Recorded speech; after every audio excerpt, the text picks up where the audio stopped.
Today I decided to try and survive the zombie apocalypse against sprinting zombies.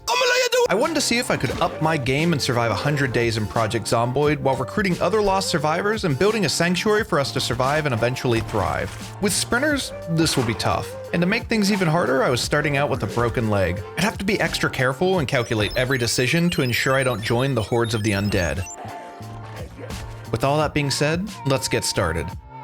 This is Eric with Pixel Rookie, and this is the start of my Project Zomboid 100-Day Survival Series. But first I want to shout out this video's sponsor, Project ANTAG. Project ANTAG is a Project Zomboid server focusing on role-playing and engaging in PvP. The server's built up around a fictional research project that monitors and tracks data on the human brain when it's exposed to high-stress scenarios, logging the brain's fight-or-flight response. You're the willing or unwilling participants in this project. Their website acts as a research project to allow for more world building, and there are plans on adding real websites and servers that you can hack into, really putting you in the place of your character in the world of Project ANTAG. Want to join? Apply to the project today on their website and take part in one of the most unique and thrilling Project Zomboid experiences you've ever faced.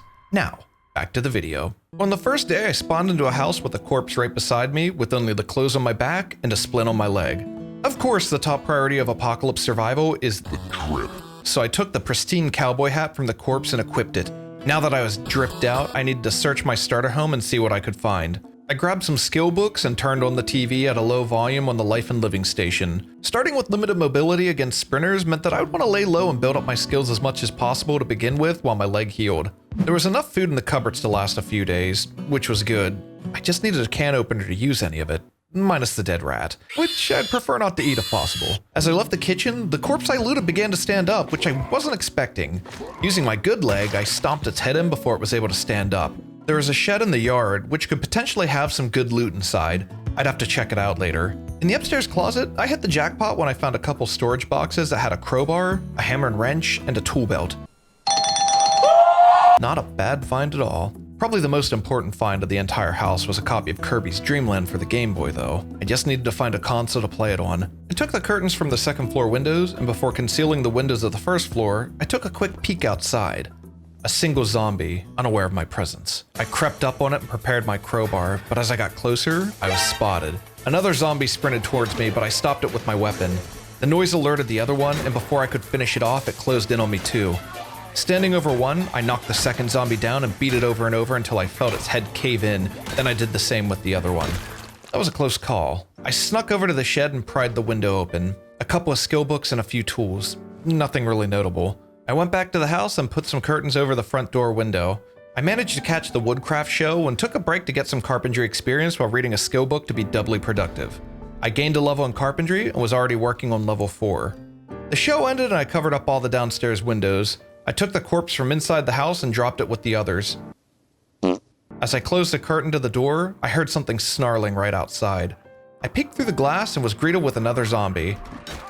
I took her down and I used the crowbar to dispatch it. It had a nice leather jacket that was in excellent condition, so I took it for the extra protection. Thank you, zombie friend. I checked the back door to the house and another zombie sprinted towards me. The crowbar made it easy to take them out individually, but I had to be careful and make sure to not get overwhelmed. I took a watch from its corpse, which would help with catching the shows on the life and living station. Another zombie shambled towards me. When I finished it off, I was jumped by another one. She fell to the ground as a third zombie came at me. I was able to take them both out before either of them got back up.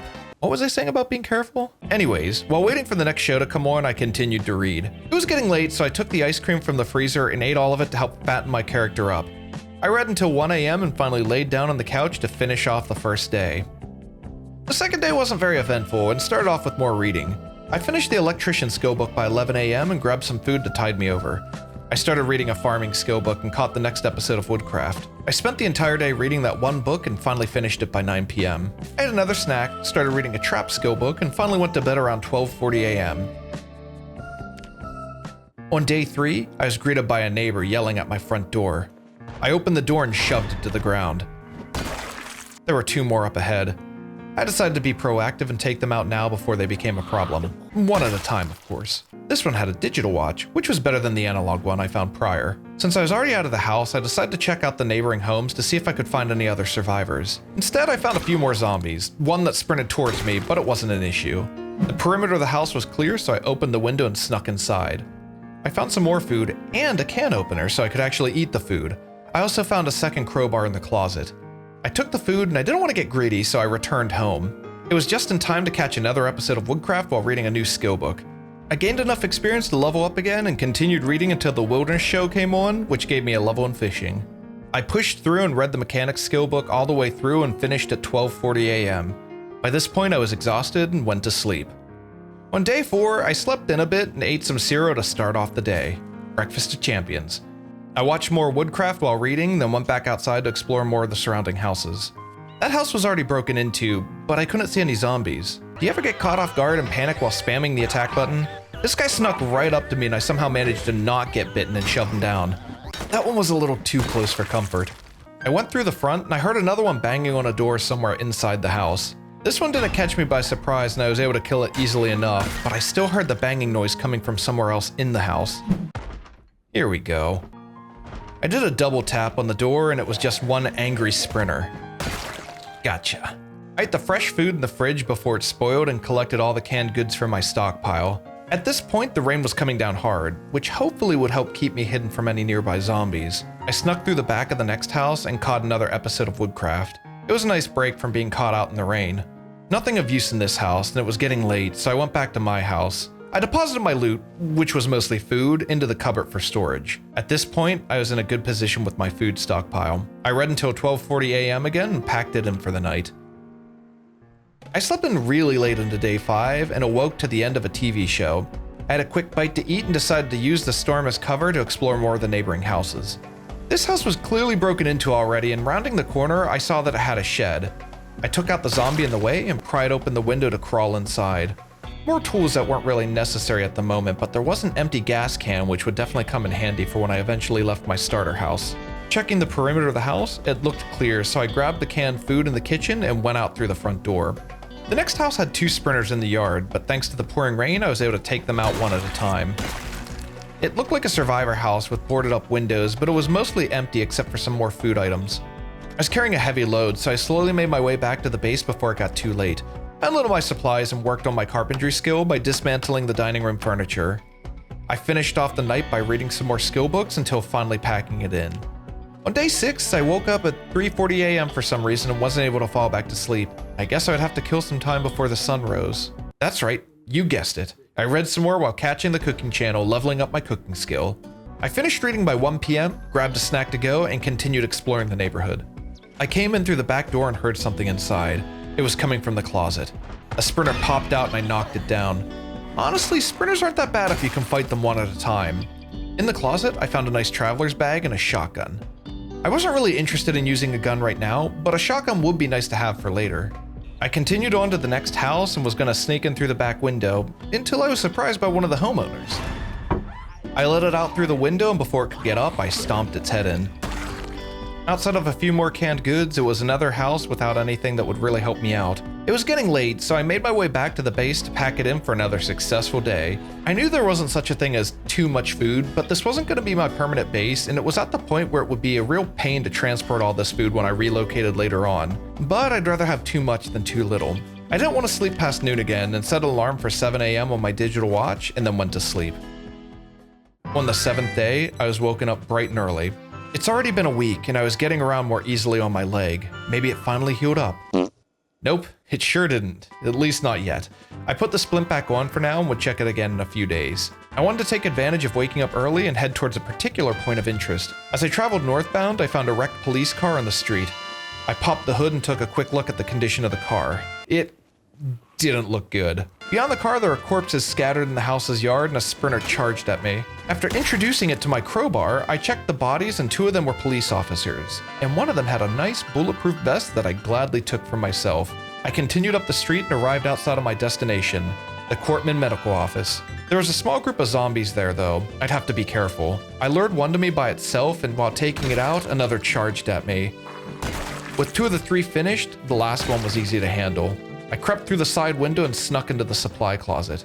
I only took what I needed since there was so much stuff here. I could always come back if I really needed more. I checked upstairs and it looked like the coast was clear. Since I wasn't planning on coming back here anytime too soon, I decided to use the apartment's food to make a little stir fry. I added whatever ingredients I could find as spices, and once it was loaded with all kinds of good stuff, I popped it in the oven. I took a break eating my dinner while listening to the TV. It was getting late and I didn't want to stay for too long, but it was nice to relax and get my energy up before traveling back to the base. It was getting dark outside, so I began leaving the office until... Oh boy, that's not good. The other window was completely open too, so it was easy access if the zombies decided to come visit. Well, back upstairs we go. Looks like I was gonna hold up here a little longer. I made myself comfortable and did some light reading, found the bedroom, and called it an early night. Hopefully things would calm down by the morning. It was the 8th day, and I guess because of the stress of the situation, I woke up at 3:50 a.m. and it looked like I wasn't going back to sleep anytime soon. I opened the curtains and surveyed the area. It looked surprisingly empty. I laid low for a few hours and decided to check on the condition of my leg again. And wouldn't you know it, it was finally healed. I felt like a new man and was ready to sneak out of the medical office. The streets were blanketed with a morning fog. I didn't know if it would help me sneak by any zombies or just make it harder to spot them approaching me. Regardless, I opened the front door and cautiously moved out.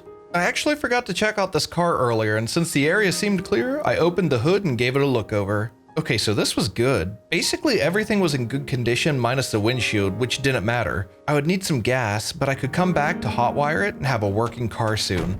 I was exploring a little further north and saw what looked like a survivor home that was boarded up, but had some unwanted company outside. There might be some decent loot in there, so I had to get their attention. There we go. I approached the house and the back door was unlocked. I snuck in, but it was mostly empty and Wait, what was that? Finally, after 8 days of scavenging on my own, I ran into Fiona, who was another survivor like me. I invited her to join my group and she agreed without any hesitation. Nice. After sharing some of my food with her, I ordered her to follow me back to my base. We moved slowly and got back in the evening. I had a spare crowbar and gave it to her, which seemed better than an ice pick or whatever she had equipped. Now, if you've seen any of my other videos, you should totally subscribe and watch my other videos if you aren't, then you know my favorite way to celebrate having a new survivor join my team is with a delicious bean break. Fiona sort of just stood there and watched me enjoy my bowl of beans. It was making me feel a little uncomfortable, so I ordered her to find her own food. I said goodnight to my new friend and fell asleep on the couch. I woke up on the 9th day and the first thing Fiona did was leave, saying something about going back to base. Okay. So where'd she go? I began jogging down the street to try and find her, but she was nowhere to be seen. It was fun while it lasted, Fiona. I was about to catch the morning cooking show when I heard doors opening and slamming in the base. Fiona was really going to town in there, but when I got up to see what exactly she was doing, I was greeted by another random survivor named Kai who was just meandering through my house. He was power walking around like nobody's business, but I was able to catch him and ask him to join me. These guys don't need a lot of convincing, do they? Well, it looks like Fiona was gone, but I had Kai now, so I ordered him to follow me and we left the base. There are a few things I wanted to do now that I had some friends with me. First of all, beside the Cortman Medical was a small grocery store that I wanted to check out. We snuck through the thick fog towards the store, and when I got to the door, I was startled by a zombie with a large backpack. I successfully lured them outside through the broken window, and Kai helped me take one out. Meanwhile, the other ones broke down the door and sprinted towards us. Even worse, while I was fighting them back, I heard the sounds of a helicopter hovering nearby, which would definitely draw unwanted attention our way. Kai decided to not help me against the group of zombies and instead offered moral support from the sidelines. Thanks, Kai. We went inside, and even though I had a lot of food, there were more mouths to feed than just myself now. I grabbed what I could from the shelves while the sounds of the helicopter still lingered around us. As I left the store with a bag full of food to our next destination, rain began to fall around us. Thanks to our friends in the sky, more zombies were drawn to us. Kai and I worked together to fight them off, though. Kai was actually a very helpful partner to have with me. More zombies kept coming, but together we were able to take them out. It felt like the helicopter would just never leave, and more zombies continued to sprint towards us. I just stuck by Kai's side, and we stayed out in the open where there were no surprises and killed every zombie that approached us. The last zombie got a nice bonk on the head with my crowbar, and I crunched its head on with a final blow. I guess the helicopter got bored with us and left as we continued moving. I found a car parked in a nearby driveway. Lady Luck was on my side, and I was able to siphon a little bit of gas from the car. It wasn't much, but it was better than nothing. There were zombies bumbling around inside the house, so we left before we'd have to deal with them. It didn't take much longer, but we finally arrived at the nearby storage unit through the chain-link fence. I figured there'd have to be some good loot here, and of course when we got close we had more zombie friends come greet us. Once the coast was clear, I broke the window and removed the glass so I could check out the first building. I heard more banging through the door, and when I took a peek, a zombie ran towards me. I opened the door and tried to take it out as quickly as I could. I didn't like fighting in confined spaces like this, and I had to be extra careful of my surroundings. And each time a zombie was knocked over, a new one would just come in its place, letting me kill them one by one. 3 down and 1 more by the door. Okay, let's start looting. And wouldn't you know it, one of the first crates I looked into had the coveted sledgehammer waiting for my sweet embrace. I attached it to my back and it made me severely over-encumbered. I grabbed the large backpacks from the zombies at the grocery store earlier, and since we had a moment apiece, I transferred my loot into the bigger bag to help with the weight issue. I gave Kai the second one, and things were looking pretty good for us. Our moment of peace was interrupted by noises I wouldn't expect a zombie to make. As I got closer to the door to investigate, a survivor named Gail busted in. She must have heard the action from nearby and came to check it out. Asking if she was okay, she responded how anyone would expect to respond in the zombie apocalypse. I sure miss TV. I could tell Gail was a straight shooter and an honest woman, so I invited her to join us. Like everyone else, she joined with absolutely zero hesitation. I found an axe in one of the other crates, and before we continued on, I gave it to Kai since his wooden spear was likely to break soon. As we moved down towards the other storage units, another survivor named Lewis approached us. Desperate for company, he joined the 3 of us too. Want to join my group? Your speech is very true. Okay, sure. Yeah, very moving. Anyways, having yet another crowbar to spare, I gave it to Lewis and we moved on. I already had the opportunity to put the sledgehammer to use. The others covered me while I broke down the storage unit doors. Unfortunately, there's nothing of value. Oh crap, wait a second. A pristine NES in one of the storage boxes. This would be perfect for when we had our own base established. I carefully placed it in my inventory and we went into the last storage area. We found a few zombies lingering in here, but nothing we couldn't handle. Inside one of the storage rooms, I found the other key item that would help us with building a base. A generator. This was perfect. Oh crap!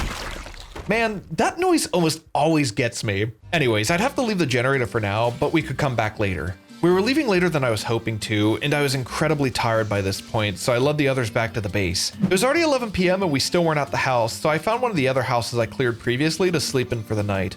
I covered up as many windows as I could, just in case. Then finally, after a very long and productive day, I passed out in one of the bedrooms. I woke up late on the 10th day and the others were already up waiting for me. We left immediately, and on the way back to the base, I checked a few wrecked cars for some gas. Sadly, they were both completely empty. No matter, we arrived back to my starter house at 1 p.m. and I unloaded everything I could. I now had a group of survivors with me, some gas, and the location of a working car and a generator. It was about time we relocated to someplace new. As I walked back towards the Cortman Medical, I was surprised to see Fiona again. It looked like she was just wandering around, piling up the nearby corpses for some reason. Anyways, I let her do her thing, and I went and poured the gas into the car. Everyone hopped in and we waited for the moment of truth. The engine purred and we were good to go. I carefully drove it back to the base and we took all of our food and anything of value and packed it into the trunk. It was a lot of stuff. Once that was finished, I said one last goodbye to my starter home and I drove off. As for Fiona, well, there are only 4 seats available in the car. Sorry, Fiona. Maybe I'd come back for you one day. As I made my way back to the storage unit for the generator, the road was blocked with a large group of zombies. We all got out and grouped up. We slowly moved forward, letting them come to us one by one. The 4 of us were just absolutely pounding them as they got close, and the path was cleared in no time. I pulled into the storage unit and parked outside of the entrance to the southern unit. The others followed me in and covered me while I scooped up the generator. Things are going extremely well so far. Ah, crap! I quickly turned the corner and tried to drop the generator, but the sprinter got to me before I could get my bearings straight. That's not good. I shoved it to the ground and stomped its head in. What the crap were my allies doing? It was only a laceration, and the infection could only turn people from their saliva. That was too close for comfort. I was bandaged up, and I guess the other survivors were going to help me now, so I carried the generator to the car and we loaded up and left. As I was exiting the storage unit, I spotted a car parked by a nearby house. I knew we didn't have too much fuel, so it was worth checking out. We had company, but it wasn't anything we couldn't handle. Once the perimeter was clear, I checked the car. No gas. Darn. But there was another car in the neighboring house that I checked as well, but it was also empty. Bad luck. There wasn't anything we could do about it, so I grabbed the generator and made my way back into the car before more zombies were drawn to our location. We loaded back into the car, I backed out in the street, and it was time to burn rubber. Oh no. Oh no. Was I already out of gas? I definitely thought I had a little more than that in the tank. We got out of the car and I dropped the generator on the ground. Zombies were already drawn to our location, and looking ahead, well, it didn't look good. Do we press on or fall back? We'll just have to find out in the next episode. I hope you enjoyed this video. I want to take a moment to thank my newest patron, John Fields. I also want to thank all my patrons who are generously helping support my channel. I really appreciate you all. As always, thanks for watching, and until next time, have a good one.